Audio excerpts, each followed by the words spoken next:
What's going on, guys? 360 Digital Closing Bell here. We are live on YouTube from an undisclosed location here in Denver, Colorado. As always, I'm your humble correspondent, Michael Tanner, and joined with me is the executive producer of the show, the purveyor of the show, and the director of the world's greatest website, oilandgas360.com, Stuart Turley. Stu, how you doing today? I'm doing fantastic. Sorry about that double thing there. We got a little bit of sound trouble, but it's beautiful day. If I'm about tired of hearing my voice, I can only imagine how tired the listeners are. We have a great show for you lined up. A lot of news drop. My one big thing turns into like 4 or 5. Stu's got some stuff on the international news desk for us. Equity outlook looks okay. Green Day all around. But first, please just subscribe. 360 Digital Closing Bell, iTunes, Spotify, or on YouTube's Entercom channel. I feel this is the best way to stay up to date on all the markets. And really, it was a green day all around. S&P 500 finished 3122, up about 1.3836%, led by the top banks. The S&P banking index actually was the biggest gainer on the day. Tech stocks finished just sort of flat, only up about a half a percentage point, 97.13. Dow Jones finishing up 2%, led by a great day by some of the defense contractors, 26,296, or about a 527 point gain. So 26,000 for the Dow Jones. Again, that was a 2% increase. Crude oil, wild day, basically finishes flat. Overnight session, we saw highs of 38.50. 38.50, great number to see.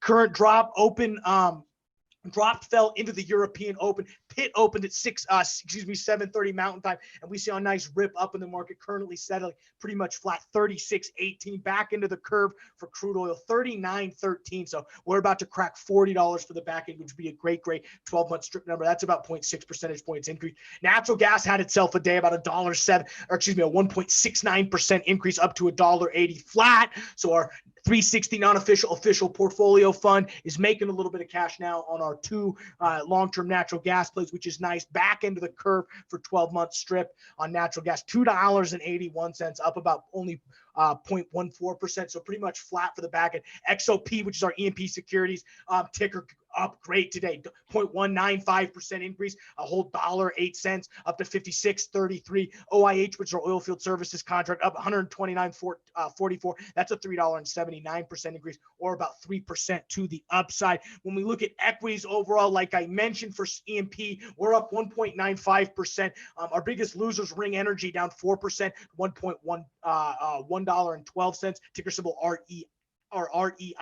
Invesco Corporation, ticker symbol ENSV, down to 16 cents, or about an 8% drop. Laredo Petroleum down 12% to 17.81. On the upside, some great numbers. Penn Virginia Corp up to $11.66. That's about a 10 percentage point increase. Amplify Energy Corporation finishing the day $1.40 on the nose, which is about a 17% increase. And our biggest mover, which is a nice Permarock Royalty Trust ETF, ticker symbol PRT. As you know, the Permian's about to rip back. All those shut-ins are coming off, 24 percentage points on the increase. Please go to theoilandgasconference.com. We are about ready to roll out registration for the world's greatest investor conference. You can check out all the details on this new digital event. It's going to be awesome. I am excited to be a part of it, and it'll be a great event. Stu, what's going on the international news desk today? Well, a couple things. Do you remember when Como is in up New York is buying LNG and natural gas from the Russians? He's buying it like the Dickens. Buying it like you got to love it. And the Trump administration limits New York's power to stop oil and gas pipelines. Big news. And the reason is because we can get some gas from the Marcellus, keep people employed with the U.S., and let's get the gas to our eastern states. Big news there. Also, Venezuela, you and I had talked about those other tankers that had just come in.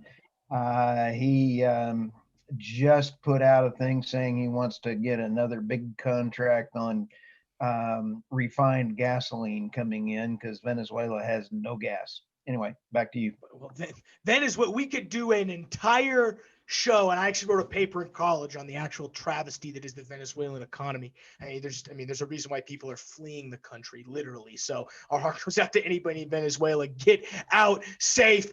When we look at my one big thing for the day, there's really a couple things I'm looking at. First, if you are an offshore worker, we are watching and following the hurricane. What's the name of it? Tropical Storm Cristobal, first one of the year.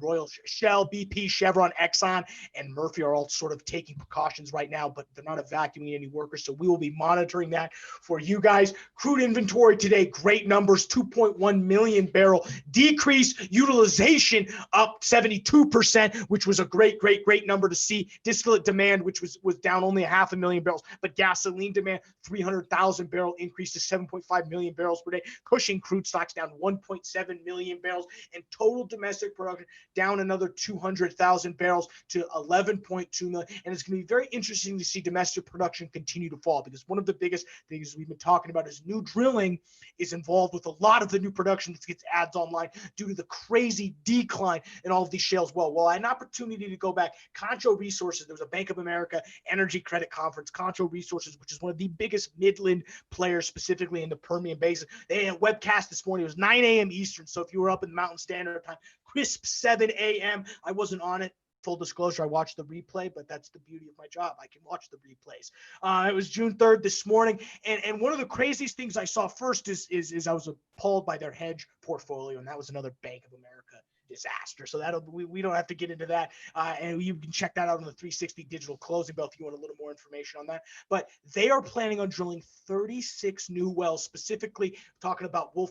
They broke it down by what formation they're drilling it in. But 36 new wells they're now announcing for quarter 3 and 4 of 2020. So that is a great number to see if you're really talking about this total domestic production, because it's going to continue to fall even if shut-ins come back online, and even as long as there's no new drilling, domestic production will continue to fall. So if you're someone like me who's been looking for that number to fall, we might not necessarily have a bottom anytime soon. And it'll be very interesting when that plays out. But seeing some new drilling activity, specifically them announcing today 36 new wells in quarter 3, quarter 4, and kind of rounding out finish of end of quarter 2 from Concho is a great sign that maybe some activity is going to come back on, especially at $36.75. That's what the market's currently at right now. If we happen to see $40 and there's some wellhead numbers that work out to that, you're going to see drilling come back, and we're going to see that domestic production continue to kick back up. But it's really interesting just to see the dynamics between, we can see domestic production dropping, but new drilling continue to come back online. So interesting to see when that balance point happens. Oh, you bet. It'll be interesting. So I think that's everything here. I know that was about 4 or 5 things of mine, but we were watching, obviously, Hurricane Cristobal. Hopefully that avoids a lot of the U.S. Offshore production. Concho Resources killing it, 36 new wells. Masking that with the production will be very interesting to see where things go. And I think with that, we're going to go and let you guys get back to work. Thank you for checking out the 360 Digital Closing Bell. We'll see you guys tomorrow.